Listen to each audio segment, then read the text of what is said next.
Bonjour à tous, du coup je suis contente de continuer ce thème yin et yang. Et là j'ai l'honneur d'avoir Rémi avec moi pour qu'on puisse un peu parler de ces énergies-là à travers la respiration et le froid. Du coup, salut Rémi. Bonjour. Du coup, est-ce que déjà tu peux te présenter en quelques mots et voilà, on commence Bien par sûr, ça. ça marche. Alors moi je m'appelle Rémi, donc j'ai 28 ans, ça doit faire à peu près 6 ans maintenant que j'ai commencé un petit cheminement personnel, on va dire. La respiration, ça fait 4 ans, 3 ans et demi que je suis formé dessus et je suis instructeur Wim Hof depuis 2 ans. Voilà. Après c'est un cheminement qui est passé par plein d'étapes différentes, qui a terminé de s'intégrer vraiment et de s'incarner avec un rapport très fort à l'écologie et au vivant, mais qui avant ça est passé par l'alimentation, par le sport, par la spiritualité. Voilà. Donc c'est assez riche, mais ça fait assez sens quand finalement dans les stages et tout ça, tout vient se nourrir. Mm. Donc là, maintenant, je fais ça à temps plein. Je fais des cours de respiration, donc comme un prof de yoga, moi je suis prof de respiration et j'organise les ateliers, les stages autour du froid, de la respiration et de la nature. Et du coup, tout ça, tu le fais dans le 05 ou autre, enfin ou partout en France Partout, principalement dans les Hautes-Alpes et dans le Mercantour aussi. Mais après, il y a d'autres lieux qui m'accueillent. Par exemple, j'ai fait un stage qui s'appelait Raviver son vivant dans la Cambrousse, c'est l'écolieu de Marc de la Ménardière.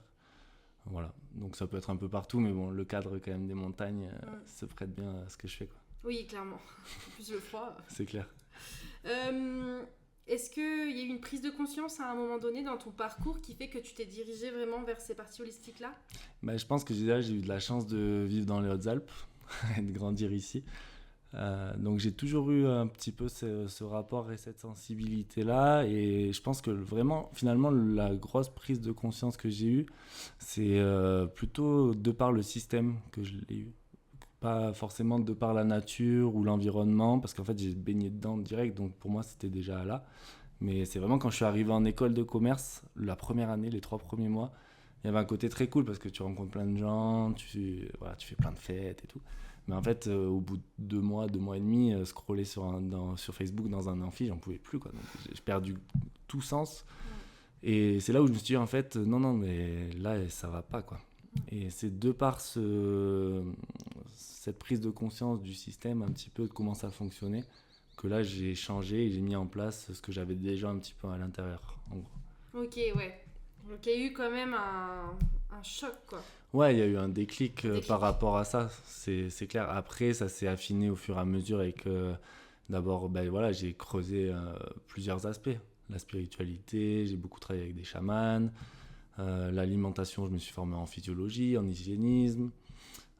Et après, sur tous les concepts que j'utilise maintenant, là, tout en autodidacte au final. C'est vraiment moi qui suis allé chercher l'information et que j'ai choisi de le faire. Mm.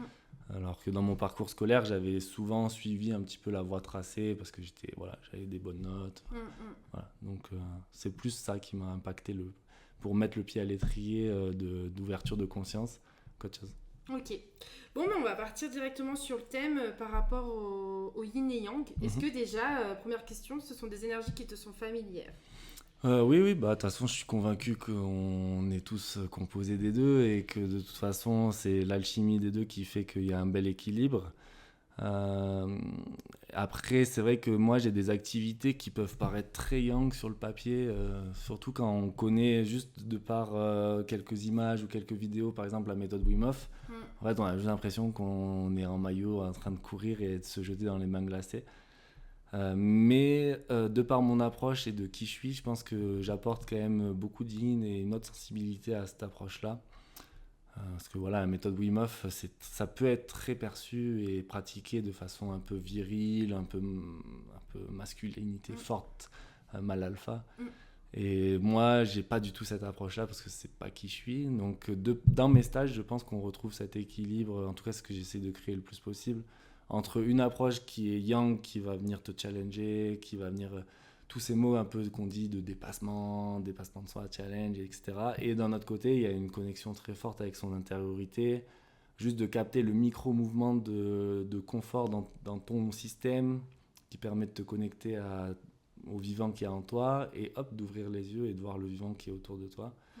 Et il y a aussi quelque chose qui est important, c'est que moi je fais que les stages et les ateliers dans la nature.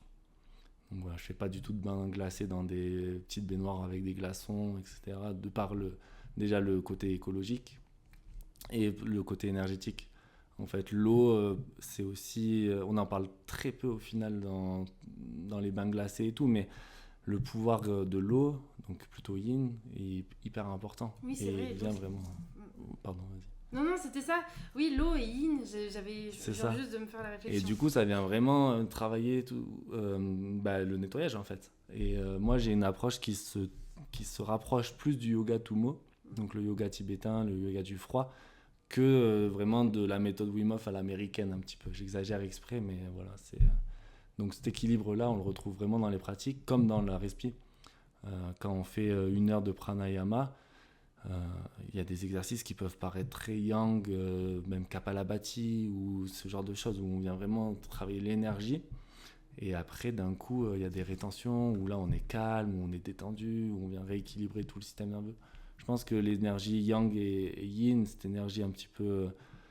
J'essaye de pas trop y mettre d'étiquette masculin-féminin, parce que j'essaye un petit peu de me détacher de cette vision-là, mais plutôt de notions d'adjectifs. Mais voilà, venir rééquilibrer le système nerveux par ces énergies-là aussi, c'est hyper intéressant. Ouais, ça doit être très fort, tes ateliers. J'imagine que tu dois avoir pas mal aussi de retours de participants et participantes qui doivent être énormes, quoi. Ouais, super. Ils sont vraiment trop, trop choux parce que, comme je te disais tout à l'heure, avant qu'on commence, il y a beaucoup de personnes qui viennent à mes ateliers pour le froid. Et qui viennent à mes ateliers pour se dire, allez, en fait, j'en ai marre d'être frileuse, là, je me challenge, j'y vais.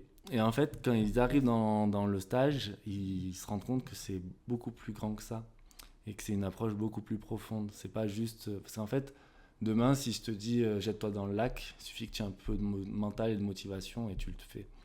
Mais c'est comment tu réagis, en fait, dans le froid et dans l'épreuve que ça te soumet qui est important. Et donc, c'est vraiment trouver du confort dans l'inconfort. Ça, c'est vraiment la base de mon travail. En gros, si tu veux, moi, je travaille avec un concept qui s'appelle l'hormèse. Donc, l'homéostasie, c'est un concept qu'on connaît un peu. C'est l'équilibre. Par exemple, tout organisme vivant va chercher cet équilibre. Donc, notre pH sanguin, notre température corporelle, ça, c'est l'homéostasie.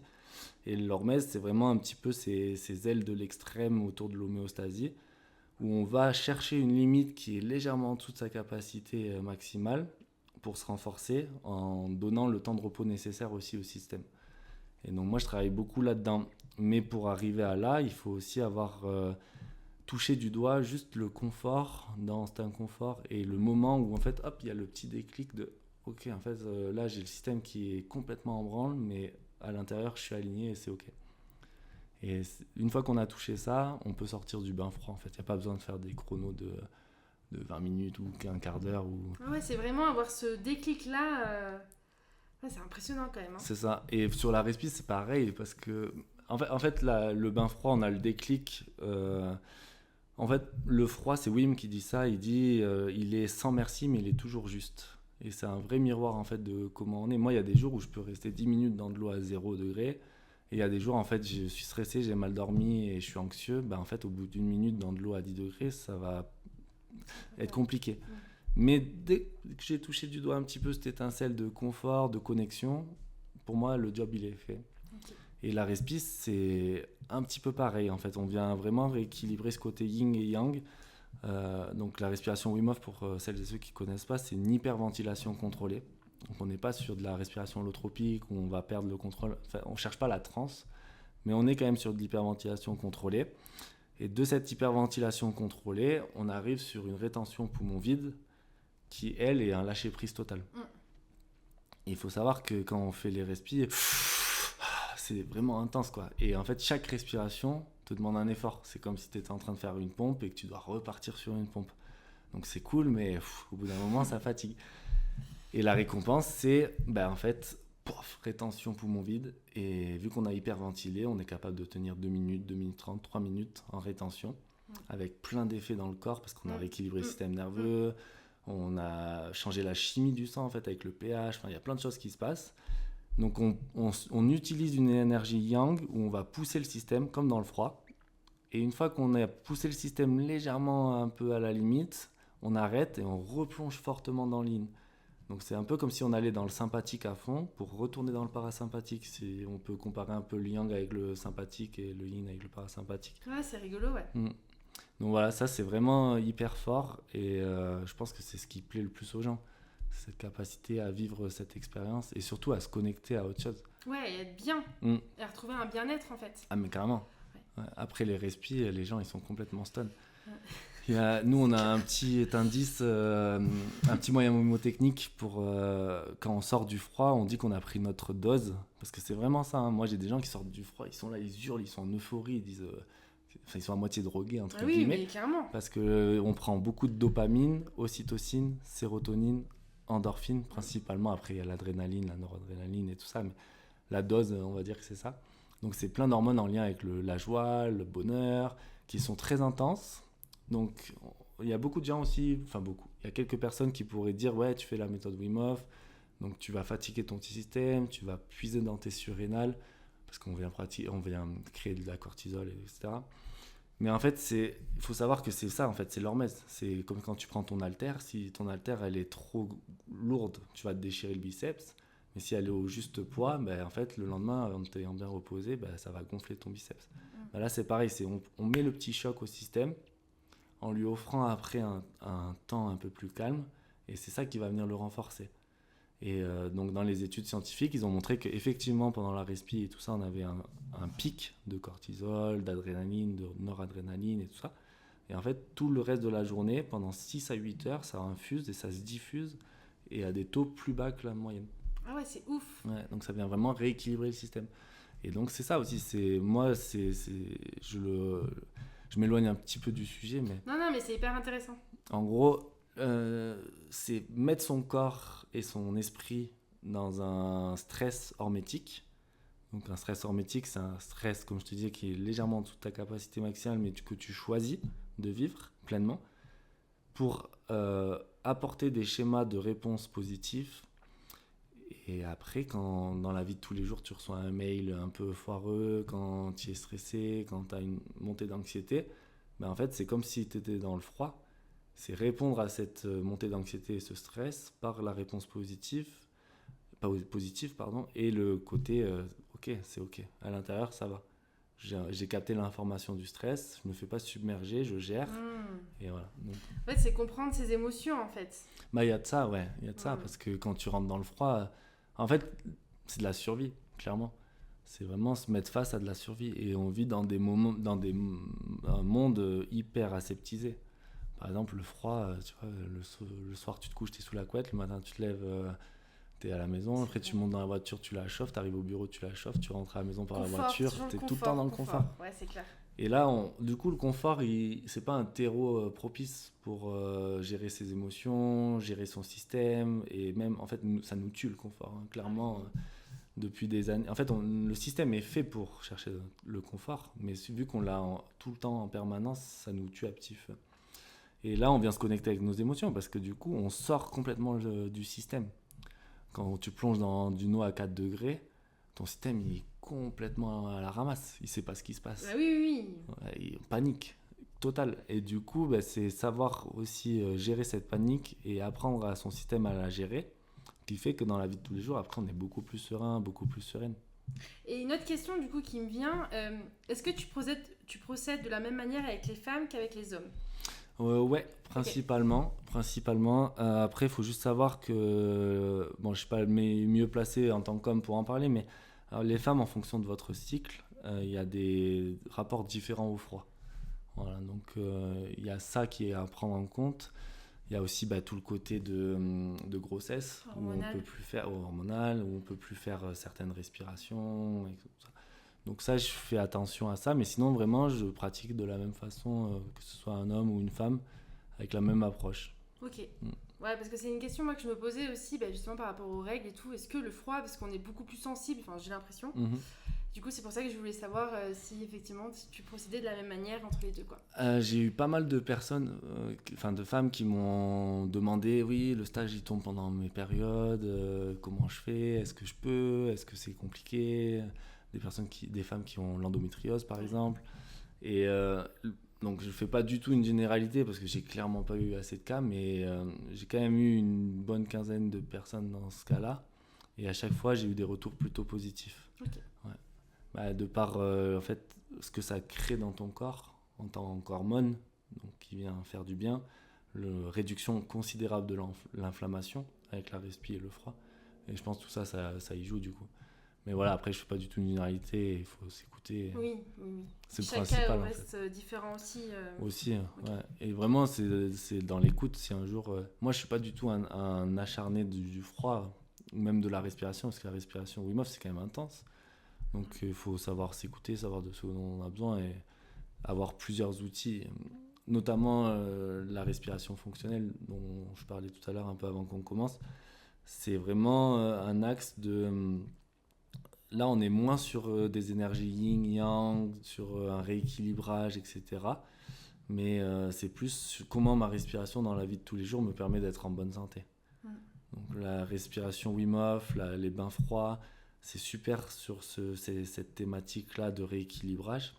Mais si tu fais que ça tout le temps, toute la journée, ça va pas faire. Donc voilà, il faut aussi savoir juste mettre le petit shot et le petit shoot qu'il faut pour rééquilibrer le système. Et après, une fois qu'il est rééquilibré, revenir dans un axe plus fort et plus résilient.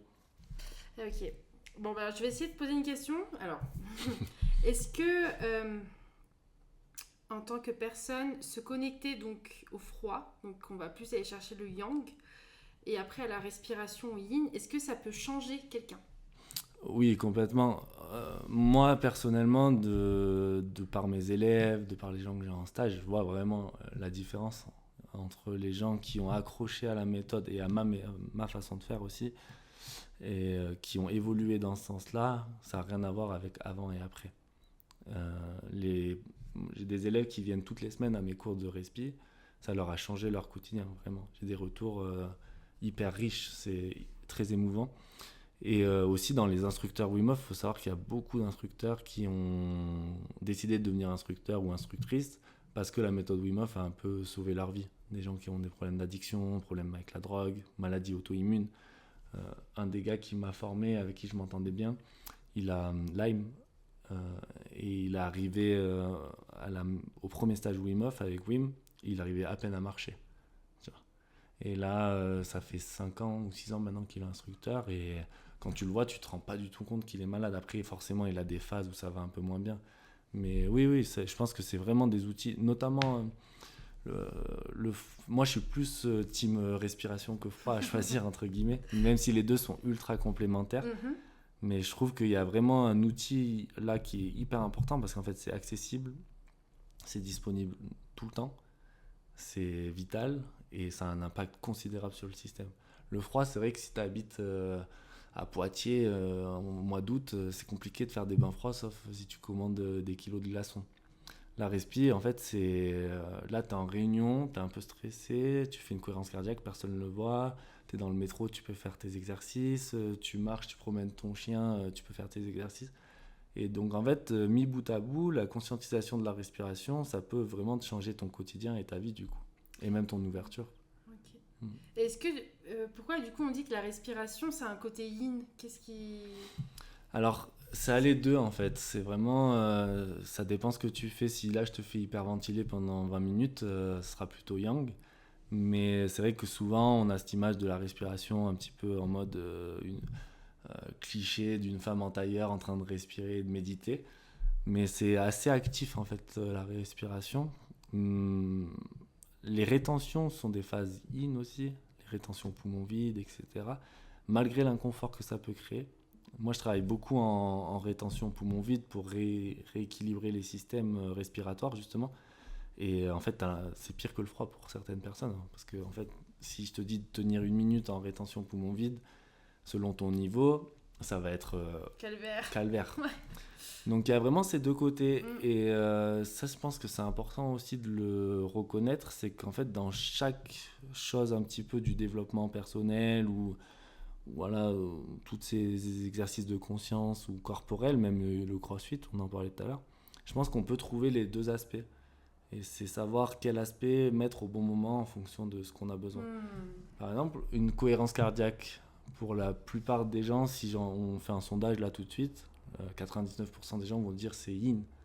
Mais en fait, si tu fais faire une cohérence cardiaque à quelqu'un qui a un système nerveux qui est au taquet, qui est complètement déréglé, et une respiration pourrie, pourrie, c'est un peu du jugement, mais je veux dire une mauvaise respiration, ben en fait, les 5 secondes d'inspire et les 5 secondes d'expire, pour lui, ça va être une calamité.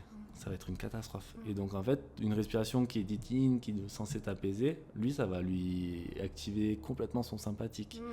Donc voilà, il faut aussi nuancer un petit peu comme ça, je pense, tous ces exercices. Et ben justement, on va parler du crossfit. Comment la respiration peut changer une activité physique ? Ah bah là, c'est incroyable. Hein. Et moi, j'ai été mon propre laboratoire d'expérience là-dessus. C'est impressionnant la différence qu'on a lorsqu'on utilise une respiration nasale. En fait, on n'est pas du tout fait pour respirer par la bouche. Enfin, la bouche est là pour faire du secours, quoi. C'est si mon nez est bouché, si je me suis cassé le nez, ok, je peux quand même survivre. Mais on est vraiment fait pour respirer par le nez. Il se passe plus d'une trentaine de choses en fait quand on respire par le nez. Si tu respires par la bouche, il se passe quasiment rien. C'est juste un tuyau. J'exagère un petit peu, mais c'est ça. Et donc, travailler sa respiration nasale, c'est ultra important dans le sport, notamment sur le crossfit où on va chercher aussi des rythmes cardiaques qui sont élevés, des fréquences élevées, une intensité élevée. Respirer par le nez, ça va réduire ton inflammation, ça va travailler ton cardio, ça va diminuer tes courbatures le lendemain. Enfin, c'est vraiment très très important. Mais voilà, il faut y aller progressivement parce qu'en fait, il faut bien comprendre que la respiration est définie par le CO2 et pas par l'oxygène. Et ça, c'est quelque chose qui est un peu complexe et qui n'est pas forcément logique pour la majorité des gens parce qu'on ne nous l'a pas appris en fait. Mais c'est vraiment le taux de CO2 et la sensibilité du corps au CO2 qui fait qu'on a une bonne ou une mauvaise respiration. Et en fait, quand tu es en train de faire du crossfit, si tu fais tes muscle-up, après tu fais un autre exercice et t'enchaînes comme ça, bah, ton CO2 il est au taquet, quoi. Parce qu'en fait, tu crées plein de lactique, ton corps, tes muscles ils sont à fond. Et donc, savoir mieux le gérer aussi de par la respiration, ça va avoir un impact considérable sur les blessures, par exemple, sur ce genre de choses. Voilà, après, ça se travaille, il faut y aller petit à petit, quoi. Et ça, tu le proposes dans les ateliers ou pas ? Alors, on fait... moi, je suis formé... je suis instructeur d'une méthode qui s'appelle Oxygen Advantage, de la méthode Buteyko aussi. Donc, c'est vraiment un aspect... Donc, c'est Patrick McKeown. Donc, c'est... En fait, dans la respi, il y a 3 piliers. Il y a Patrick McKeown, Wim Hof, j'exagère un tout petit peu, et le pranayama. Et moi, je suis professeur de pranayama, je suis instructeur Oxygen Advantage et instructeur Wim Hof. Ah ouais, Ouais, j'ai vraiment poncé, j'ai un peu geeké la respi. Et l'Oxygen Advantage et le pranayama sont des exercices qu'on peut vraiment faire avec des sportifs. Déjà, ils captent tout de suite, ça leur plaît. Par exemple, dans Oxygen Advantage, on a un exercice qui est pour le coup très yang là. C'est la simulation de haute altitude. Donc on va venir faire 1 ou 2 respirations normales, là, comme on est en train de faire. Et à la fin d'une expire, on vient se boucher le nez et on commence à marcher. Et au plus on a envie de respirer, au plus on accélère. Donc on finit, on est en sprint en fait. Et quand on le fait, moi je le fais faire à mes élèves aussi. Hein, on met des oxymètres au doigt. On peut atteindre des taux de saturation en oxygène aux alentours de 60%. Tu vois. Donc là, s'il y a des médecins ou des infirmières qui nous écoutent, ils vont peut-être péter un câble. Mais c'est très court, en fait. C'est pour ça que ça marche. Et donc, on peut aller sur des phases où, comme si on était en haut du Mont Blanc, alors qu'on est à 0 mètre d'altitude à Cannes en train de faire un exercice, quoi. Donc, de ce point de vue-là, ça plaît et c'est hyper riche. Et du coup, de travailler après sa respiration, ça va venir fortement impacter son quotidien et ses performances sportives. Incroyable. Eh bien, moi j'aimerais savoir un peu ton avis sur le sujet. Pourquoi, à ton avis, on est aussi déconnecté en fait de tout ça ? Eh ben, je pense que déjà, il faut savoir qu'il y a 40 ans, ou 50 ans, j'ai un doute, mais c'est ça, c'est 40-50 ans, quand on n'est pas à 10 ans près, on respirait entre 8 et 12 fois par minute. Maintenant, on respire, là, en moyenne en France, on est plutôt aux alentours de 14-20. Donc c'est en 40-50 ans, on a presque doublé les deux maximales, tu vois. Et je pense que notre style de vie et notre société, en fait, vient nous impacter fortement là-dessus. Et notre système n'a pas le temps d'évoluer assez rapidement. Et donc, en fait, ça vient créer tous ces problèmes. Donc, pourquoi il y a des problèmes respiratoires, en fait? C'est parce qu'on hyperventile, parce qu'on est stressé, parce qu'on est sédentaire, parce qu'on mange mal, parce qu'on est inflammé. Et du coup, la respiration, le seul mécanisme, enfin le seul mécanisme du corps pour réguler ça, c'est de venir faire une hyperventilation légère pour compenser, en fait. Donc, je pense vraiment qu'on est déconnecté.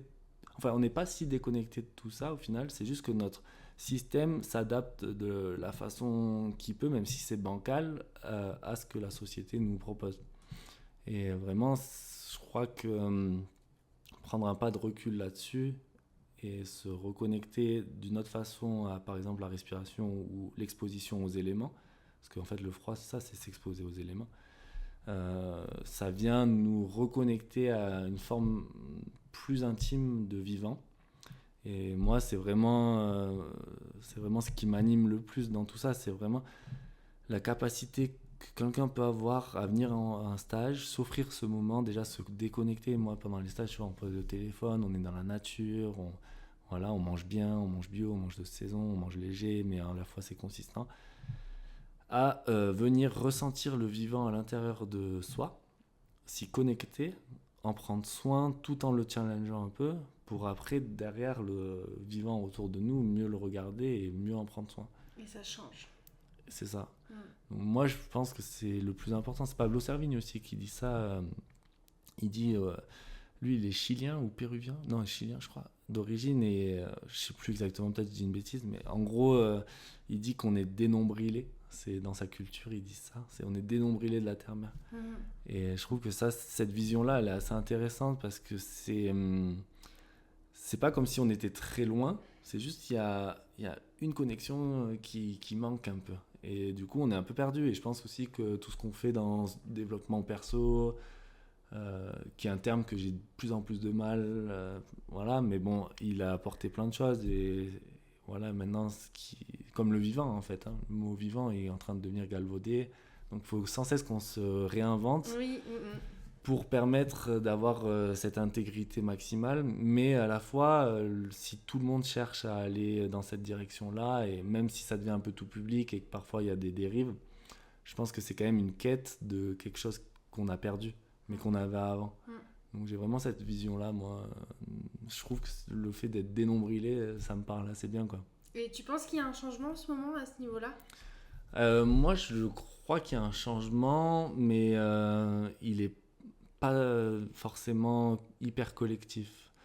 J'ai vraiment l'impression, je suis pas hyper optimiste sur tous les aspects qu'on peut voir là, mais je crois qu'il y en a qui sont vraiment prêts et prêtes à changer et qui en ont envie, et je crois qu'il y a quand même des gens qui veulent vraiment pas que ça change, ce système. Oui, il y a une séparation, quoi. Okay. C'est ça, moi je le vois vraiment comme ça, mais par contre, c'est pas forcément ce que je cherche. Moi, j'aimerais bien réunir un peu tout ça et qu'il n'y ait pas forcément toute cette séparation.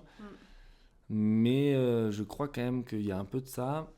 Et par contre, les gens que je vois qui viennent à mes stages, à mes cours, il y a une vraie volonté d'aller mieux et de sortir de ce système capitaliste, patriarcal, toxique, quoi. Ouais, il y a une envie d'aller de l'avant. Oui, moi je le vois. Et puis avec l'école que j'avais co-créée avant, donc c'était un établissement d'enseignement supérieur alternatif, j'avais des apprenants et des apprenantes qui étaient très engagés, très aventurières, très militants et militantes. Et on voit quand même dans ces milieux-là qu'il y a ça bosse fort pour que ça change, quoi. Donc ça, c'est les positif. jeunes aussi ont envie. Hein. Oui, complètement. Ouais. C'est beau ça. Bon, moi j'aimerais finir sur ça. Si tu avais un mantra à nous donner ? Je crois qu'on peut garder ce principe-là de trouver du confort dans l'inconfort, de de travailler son hormèse, mais de par le corps, mais pas que. Ça peut être aussi parler en public, par exemple. En fait, s'exposer légèrement à des petites doses d'inconfort pour se renforcer, mais pas dans le sens de devenir... L'ego, quoi, ouais, d'aller c'est chercher ça. à le protéger, mais plus à l'éclater, quoi. Ouais. Et voilà, d'être plus résilient, résiliente, et trouver cette étincelle du vivant à l'intérieur de nous, cette beauté. En fait, notre système, il est magnifique. En fait, notre corps, c'est incroyable, quoi, ce qui se passe, ce qu'on est capable de faire. Et de le voir aussi à l'extérieur dans comment la nature, le vivant fonctionne. Voilà, c'est se connecter un peu à tout ça. Je pense que c'est pas mal. Merci à toi. Merci.